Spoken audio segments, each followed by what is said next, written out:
夢日記。パリピおじさん。気がつくと専門学生時代に戻っていて、4階にある全学年が入れる大きな教室で外部教師を呼んでの一般教養の授業を聞いていた。現実で自分は学校大好き人間で、3年間無遅刻無欠席の真面目人間だったのに、夢の中では途中からめんどくさくなってきてしまって、だらーんとした態度でタブレットをいじり出してスマホゲームをやり始めた。夢の中なので細かい指の動作ができなくて、タブレットを大きい音を立てながら操作していたら、外部の先生をむちゃくちゃ怒らせてしまった。自分はタブレットとスマホとイヤホンを回収されて、次やったら退学にすっかんなと怒られた。しょぼーんとしているとあちこちからこいつもスマホいじってます、あの人もさっきスマホ使ってましたという感じで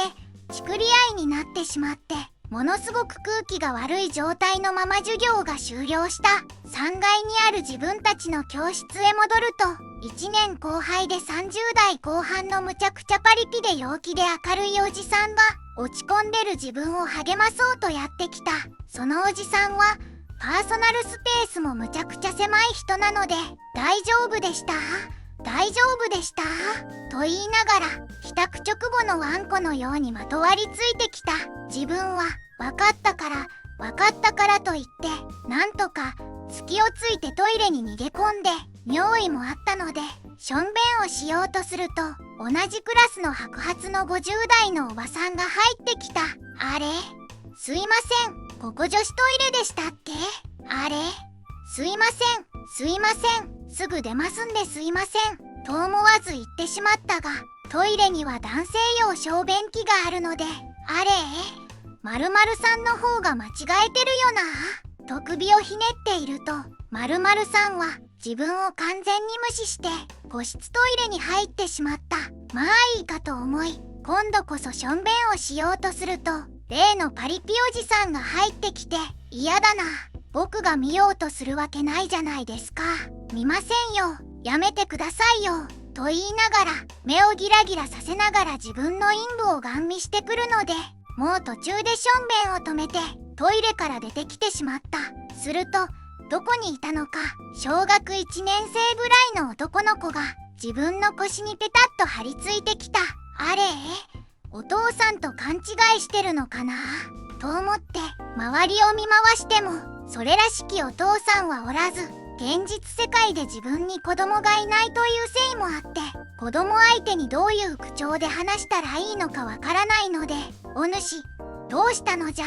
となぜか千人口調で話しかけてしまった。その子はもじもじするばかりで答えてくれず、改めてその子の様子を見てみると、口の中は乳歯が数本だけ生えてるだけでほとんど歯が生えておらず、手足も華奢で十分な栄養が与えられていないのかな